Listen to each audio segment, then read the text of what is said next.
भविष्य की आधारशिला ओशो रजनीश। ओशो कहते हैं, सभी धर्मों ने संसार को अधिक से अधिक निर्धन बनाने की कोशिश की है। जरा विचार करें, आज विश्व की जनसंख्या इस मास के अंत तक 5 अरब हो जाएगी। जरा कल्पना करें, 5 अरब लोग महावीर की तरह नंगे ही पूरी पृथ्वी पर विचार रहे हैं। उन्हें रोज खाने को भोजन भी नहीं मिलेगा। उन्हें रोज कौन भोजन कराएगा? वे भीख मांगने जाएंगे कहाँ? क्योंकि वे जहाँ भी जाएंगे वे वहीं नंगे और भूखे खड़े रहेंगे। दूसरे महावीर देखेंगे जो भोजन मांग रहे होंगे। ये अच्छी बात है कि लोग इतने अधिक मूढ़ नहीं हैं और उन्होंने ऐसे लोगों का सभी तरह से पूरा अनुसरण नहीं किया। उन्होंने उन्हें हाथ जोड़ करके प्रणाम करते हुए कहा, हम आपकी पूजा आराधना करेंगे, हम आपके लिए मंदिर बनवाएंगे, लेकिन हमें क्षमा कीजिए, हम इससे और आगे नहीं जा सकते। वैसा करना तो केवल कुछ विशेष व्यक्तियों के लिए ही, पूरी सृष्टि में केवल 24 व्यक्तियों के लिए, जिससे इतिहासकारों का ख्याल है कि इसको 21 लोग नकली हैं। वे कभी हुए ही नहीं। केवल 3 तीर्थ ही ऐतिहासिक हैं, लेकिन उस समय वो विचार, उनकी संख्या 24 है। निश्चित रूप से वे बहुत अधिक मजबूत रही होगी। कभी कभी संख्या के भी अपने दिन होते हैं। अमेरिका में 13 की संख्या बहुत खतरनाक समझी जाती है। पूरे विश्व में अब ये संख्या ठीक दूसरी संख्याओं जैसी है। पूरे संसार में 13 की संख्या के बारे में कोई कुछ भी नहीं सोचता, लेकिन अमेरिका के होटलों में 13वां तल होता ही नहीं। 12वें के बाद 14वां तल आ जाता है। 13वां तल आता ही नहीं, क्योंकि 13वें तल पर कोई ठहरता ही नहीं। कोई ठहरना ही नहीं चाहता यहाँ। स्थानीय निकाय के किसी मकान पर 13 की संख्या डाली ही नहीं। हर शहर से 13 नंबर का मकान होता ही नहीं। 12 के बाद 14 की संख्या आ जाती है, क्योंकि कोई भी अशुभ संख्या होने से 13 की संख्या चाहता ही नहीं। महावीर के समय में 24 की संख्या बहुत अधिक माध्यमिक आध्यात्मिक बन गई थी। ये चीजें फैशन के समान घटती हैं। तुम इनका कोई तर्कपूर्ण कारण नहीं बता सकते हो। ऐसा क्यों होता है? जैनों ने घोषणा की कि उनके 24 तीर्थ हैं। 24 की संख्या इसलिए महत्वपूर्ण हो गई क्योंकि दिन में 24 घंटे होते हैं और पूरी सृष्टि के 12 में ये ख्याल किया जाता है कि वो लगभग एक दिन में पूरी हो गई। आधे में अंधेरा रात होगी और आधे में पूरा प्रकाश होगा। एक सृष्टि वहाँ 24 तीर्थकार होंगे, ठीक उसी तरह जैसे बूढ़े दादा की घड़ी में हर घंटे बाद घंटी बजने की आवाज आती है। शहर में घंटाघर और विश्वविद्यालय में ही इस तरह की घड़ियां पाई जाती हैं। कोई भी अपने घरों में ऐसी घड़ियां हरगिज नहीं चाहता, क्योंकि तुम पूरी रात सो ही नहीं सकते। घड़ी की इस बात का कोई इलाज ही नहीं होता कि तुम सो रहे हो या जाग रहे हो। वो तो बस मशीन की गति से चलती है। जैन धर्म के अनुसार अस्तित्व की मशीनों में उनके हर घंटे का अर्थ है। लाखों वर्ष जो एक तीर्थकार के पूर्व होंगे और उतने ही आने वाले अगले तीर्थकार के बाद होंगे। यही कारण है कि वहाँ 24 तीर्थ होते हैं, केवल 3 ही तीर्थ हैं, या अधिक से अधिक 4। चौथे का होना भी थोड़ा सा संदेहास्पद है, लेकिन 20 की अन्य संख्या तो निश्चित रूप से काल्पनिक है, जो 24 की संख्या को पूरी करने के लिए जोड़ दी गई। गौतम बुद्ध और उनके अनुयायियों ने इस निश्चय रूप से महसूस किया होगा कि हम लोग इतने अधिक गरीब हैं। हम लोगों के पास केवल एक बुद्ध है और उन लोगों के 24 तीर्थ हैं, और वे भी सभी जगह पूरे बुद्ध तक को उपलब्ध हैं। हमारा धर्म इतना तो बेचारा नहीं है। कुछ न कुछ तो किया जाना चाहिए। बाजार के बीच यह तो सीधी सादी प्रतियोगिता ही थी। ये भी नहीं कह सकते थे कि बुद्ध के पहले भी 23 बुद्ध और हुए, क्योंकि इतिहास में इस बात का कोई संकेत तक नहीं है। न किसी बुद्ध के नाम समर्पित कोई मंदिर है, न किसी धर्मशाला है, और न बुद्धों का ही कोई उल्लेख है। ऐसा कहना उनके लिए बहुत मुश्किल था। इसीलिए उन्होंने एक नया रास्ता निकाला। उन्होंने 1 महीने गढ़ी की गौतम बुद्ध के इसमें से पूर्व 23 जन्म और हुए। जो कुछ उन्होंने पूर्व में कहा उसे उन्हें पूरी तरह शुद्ध करके और भी व्यवस्थित रूप से 24 बार कहना था। अब वे आखिरी बार इस संसार में आए और यही कारण है कि इससे पहले कोई शास्त्र है ही नहीं, लेकिन उन्होंने किसी तरह 24 संख्या को व्यवस्थित कर लिया। उसकी उन्होंने व्यवस्था की। उस समय तक हिंदुओं में भी परमात्मा ने 10 अवतार ही लिए। अचानक उन्हें भी महसूस हुआ कि महावीर के समय तक तो सभी हिंदू शास्त्रों में परमात्मा 10 अवतारों का ही उल्लेख है, लेकिन अचानक उन्होंने देखा कि धर्म के बाजार में वे तब बेचारे लगे जब कोई पूछेगा, बस तुम्हारे यहाँ 10 ही अवतार हुए। जैन के यहाँ 24 हैं, बौद्ध के यहाँ भी 24 हैं, और 24 होना तो अविश्वसनीय नियम है। भारत में यहाँ केवल उस समय 3 ही धर्म थे। हिंदुओं ने अनुभव किया कि वे लोग घाटे में हैं। आखिर किया क्या जाए, क्योंकि उनके सभी पुराने शास्त्र हैं कि परमात्मा के 10 अवतार ही हुए हैं। वे लोग बौद्ध की अपेक्षा और भी अधिक कठिन स्थितियों में थे। कम से कम बौद्ध के पास बहुत से पूर्व के कोई शास्त्र तो नहीं थे, इसलिए उन्होंने एक सुंदर कहानी गढ़ ली, क्योंकि कहीं भी इस बात का उल्लेख नहीं किया गया था कि बुद्ध ने अपने अंतिम अवतार में ही सबसे अधिक शुद्ध रूप से बोलेंगे। 23 बार तो उन्होंने बोलने का रिहर्सल किया था। 24वीं बार ही वे परिपूर्णता से अपने को प्रकट करेंगे। इसी समय उनके प्रचार अभिलेखों में दर्ज किए जाएंगे। बुद्ध की मूर्तियां और मंदिर बनाए जाएंगे। कम से कम उनकी कल्पना में कुछ भी ऐसी विरोधी बात न थी जिसमें से काल्पनिक बुद्धों को शून्यता के अंतराल में व्यवस्थित करने में कुछ भी कठिनाई। हिंदू लोग और अधिक कठिनाई में थे। उनके सभी शास्त्र बिना किसी अपवाद के सभी 10 अवतारों की बात कर रहे थे, लेकिन उन्होंने नए शास्त्र बिना इस फिक्र के करना शुरू कर दिया कि इससे कोई दिव्य विरोधाभास उत्पन्न हो जा रहा है।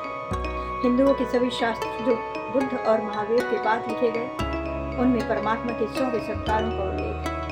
ये संख्या सभी के बराबर होनी ही थी। ये सभी धर्म सत्य के शिक्षक नहीं हो सके। ये सारे धर्म केवल मनुष्यता को गुलाम बनाने वाले होकर रह गए। ये सभी धर्म यही प्रयास करते रहे कि जितने अधिक लोगों का झुंड वे अपने साथ रख सकें, उतना ही अच्छा है, क्योंकि अधिक संख्या ही शक्ति और सत्ता लाती है।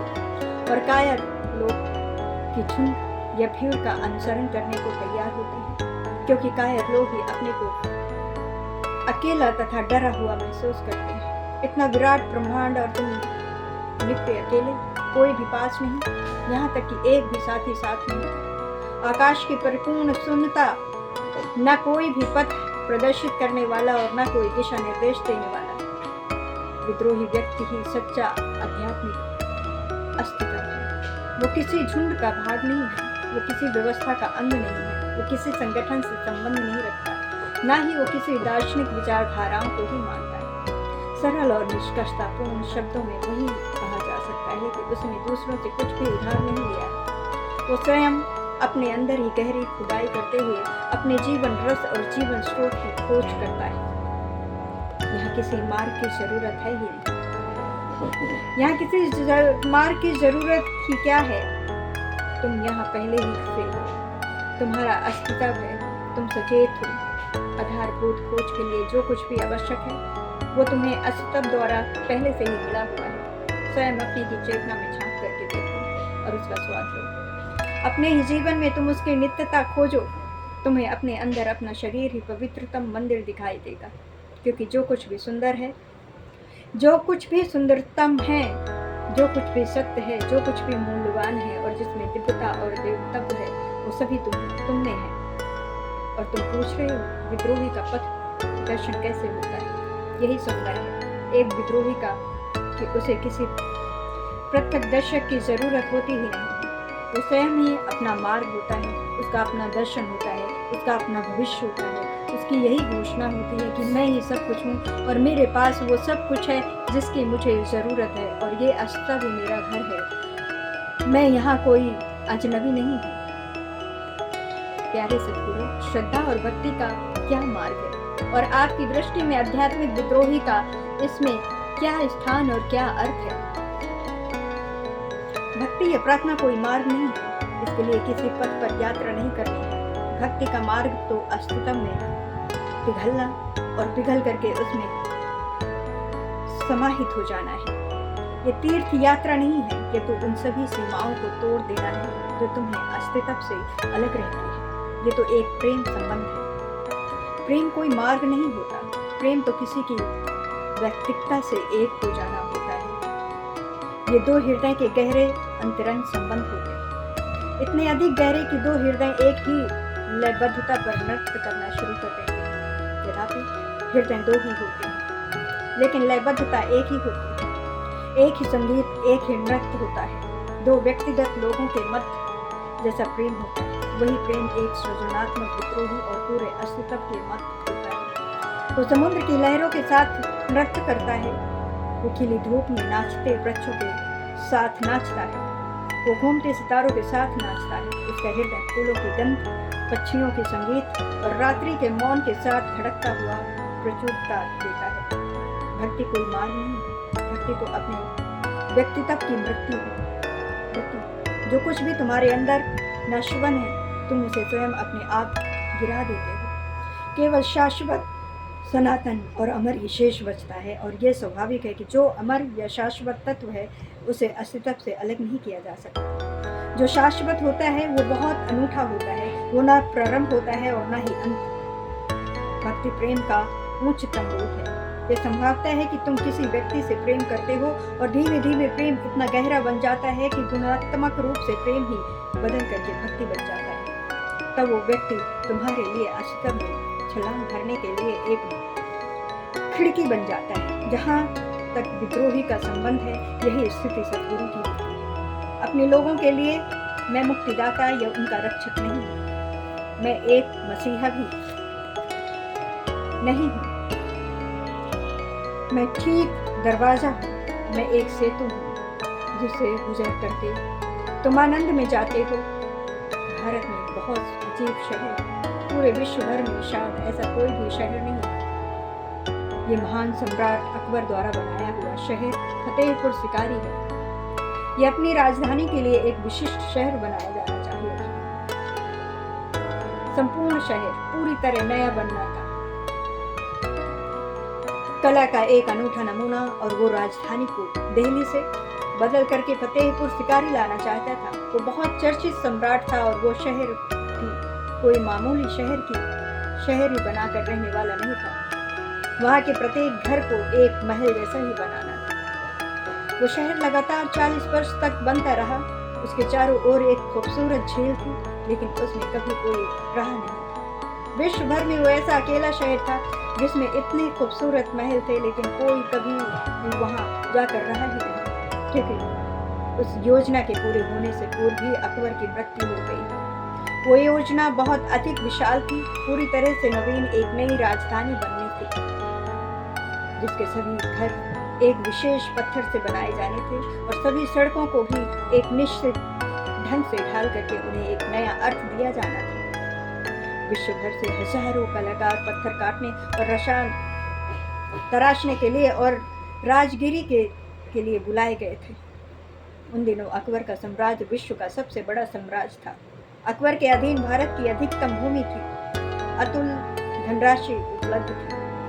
उसकी मृत्यु से पहले बन करके तैयार हो जाए, लेकिन ये देखते हुए कि ये काम असंभव है और राजधानी को पूरी तरह तैयार करने में 40 वर्ष और लगेगी, उसने ये तय किया, कम से कम जब तक मैं जीवित हूँ, मेरी आधी राजधानी विशेष रूप से सरकार के सभी दफ्तर और दरबार के सभी विशेष व्यक्ति तो नई राजधानी में पहुंच ही जाए।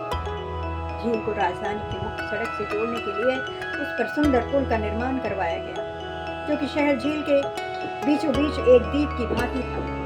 अकबर ने अपने नवरत्नों में से पुल के मुख्य द्वार पर एक सुंदर बोधयुक्त वक खोदने का आदेश दिया, जो शहर में आने वाले दर्शनीकों का स्वागत करे।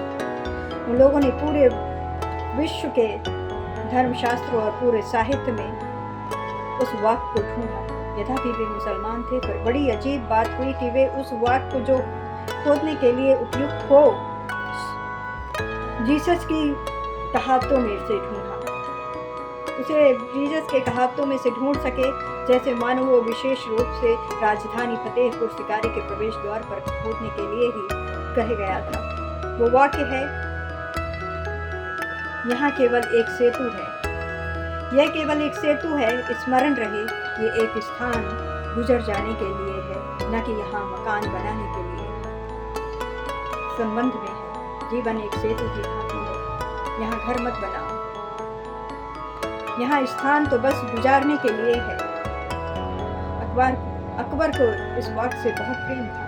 यही वाक्य फतेहपुर शिकारी के मुख्य द्वार पर खोदा गया, लेकिन कोई उस गेट के नीचे से होकर के गुजरता, उससे पहले ही अकबर की मृत्यु हो गई। उसका पुत्र शुरू से ही इसके विरुद्ध था, और उसका सीधा सरल कारण यही था कि इसी काम पर पूरा खजाना खाली हो चुका था और कुछ भी नहीं हुआ था, केवल एक मृत राजधानी खड़ी करती गई थी, जबकि दिल्ली से सभी कामकाज बदुस्त ठीक तरह से चल रहा था। न तो उसे पूरा करने की आवश्यकता थी और न वास्तव में उस योजना को 40 वर्ष और जारी रखने के लिए राजकोष में धन भी बचा था। इसलिए ये योजना अधूरी छोड़ दी गई। कोई उसे नई राजधानी में गया ही नहीं।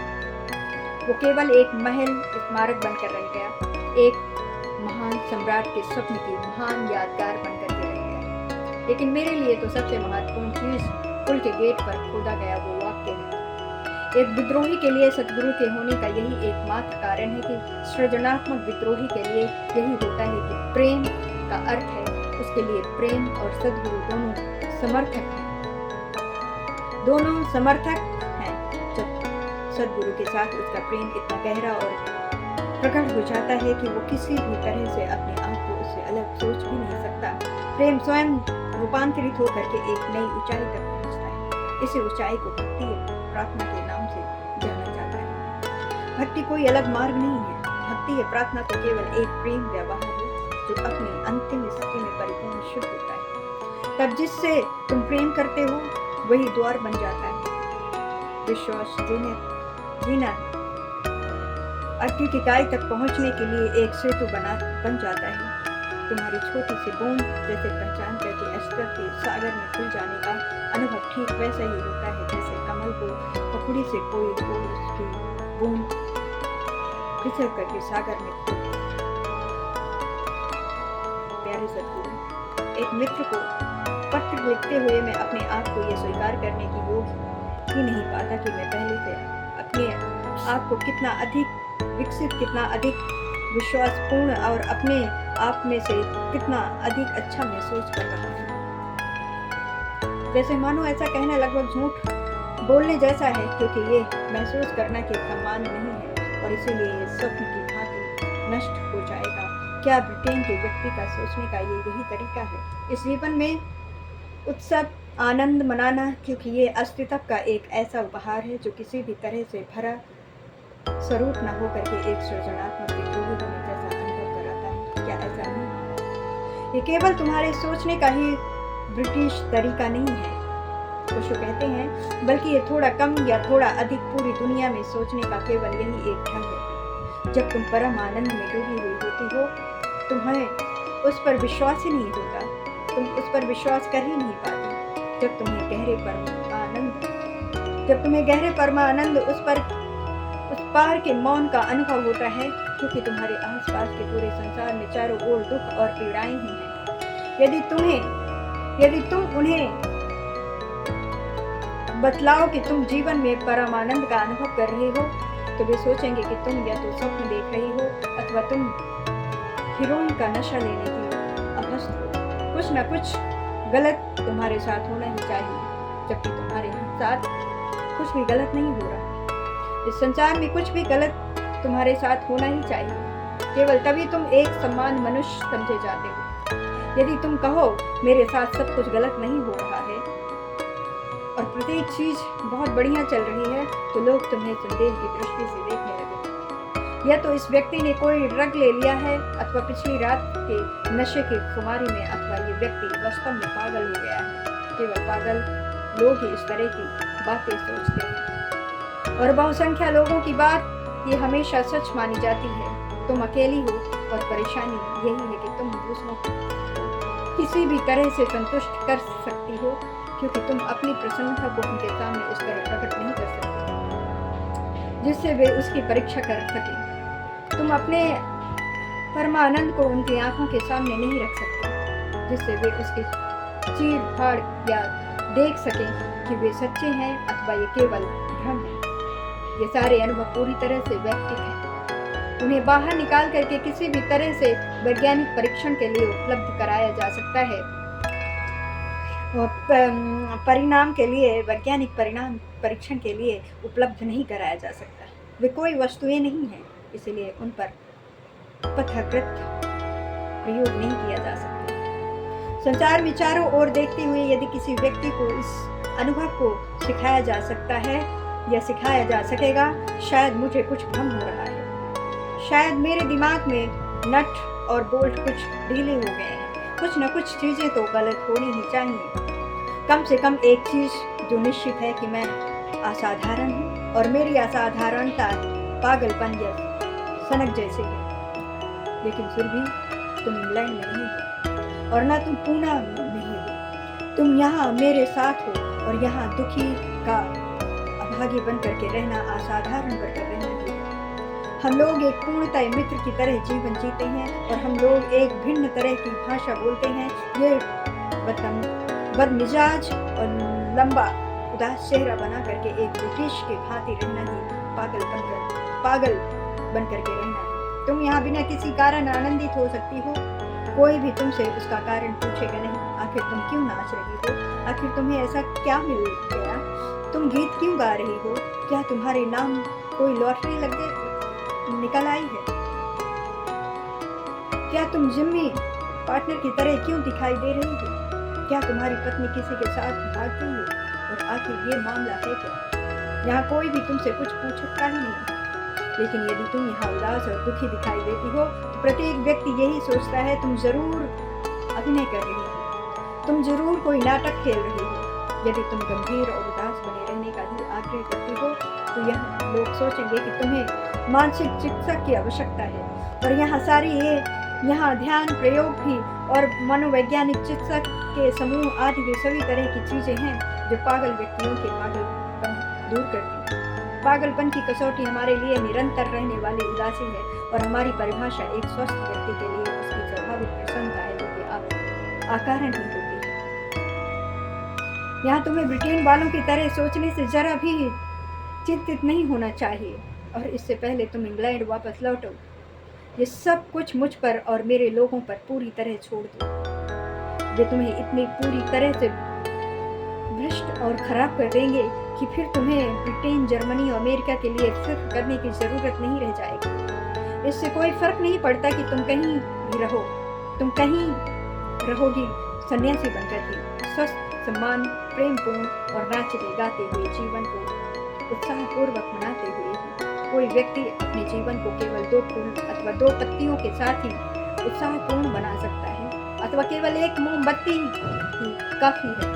यदि तुम वास्तव में ये जानती हो कि उत्सव आनंद कैसे मनाया जाए तो एक मोमबत्ती ही तुम्हारे पास होना काफी है। मोमबत्ती के बुद्धिम प्रकाश में बिना ये चिंता किए हुए कि दूसरे क्या सोचेंगे, बिना कोई परवाह किए हुए नृत्य करना ही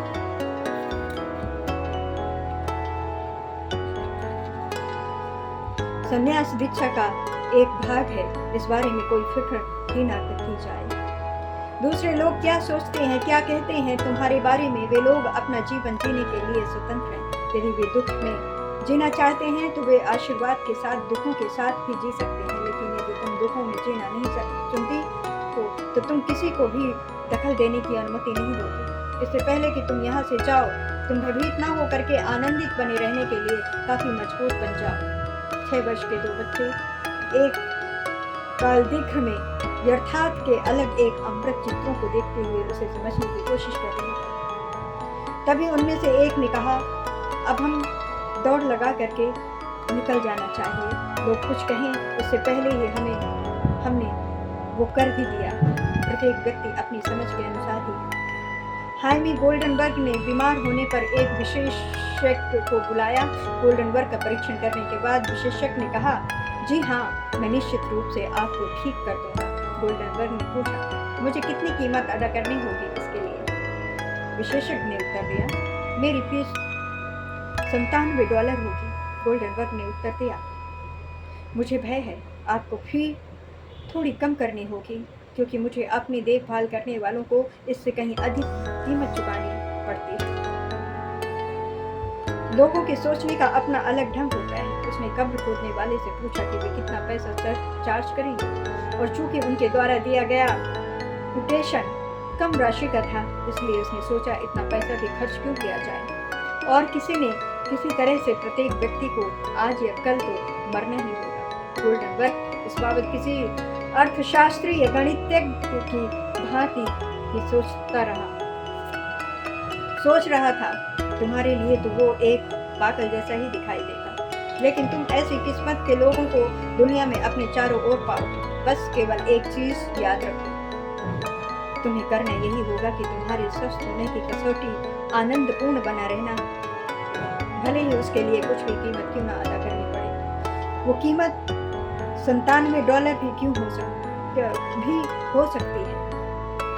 अटलांटिक सागर को पार करते हुए एक बहुत खतरनाक समुद्री यात्रा के दौरान, जब समुद्र बहुत अशांत था, हाइमे गोल्डनबर्ग जहाज में एक ओर लेटा हुआ समुद्र की बीमारी को भुगत रहा था। जहाज के कैप्टन ने कहा, खुश रहो मेरे दोस्त, आज तक कोई भी समुद्री बीमारी से मरा नहीं। कठिनाई से सांस लेते हुए हाइमे ने कहा, ओह निश्चित रूप से, लेकिन ये मरने की आशा है जो मुझे जिंदा रखे हुई है। एक छोटा लड़का उदास होकर के अपने रविवारीय स्कूल में एक चित्र को देख रहा था, जिसमें बहुत शुरू में ईसाई शहीदों को शेरों के सामने खाने के लिए फेंक दिया जाता था।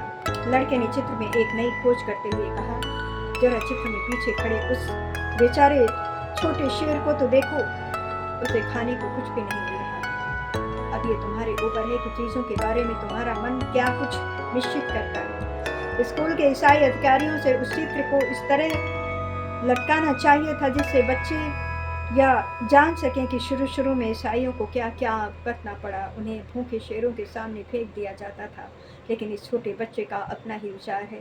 ये चित्र में पीछे खड़ा एक छोटा उदास शेर देख रहा है, जबकि दूसरे शेर आदमियों को खा रहे हैं। इसलिए स्वाभाविक रूप से ये उस बेचारे शेर के लिए उदास हो जाता है जो पीछे चुपचाप खड़ा है और उसे खाने को भी कुछ भी नहीं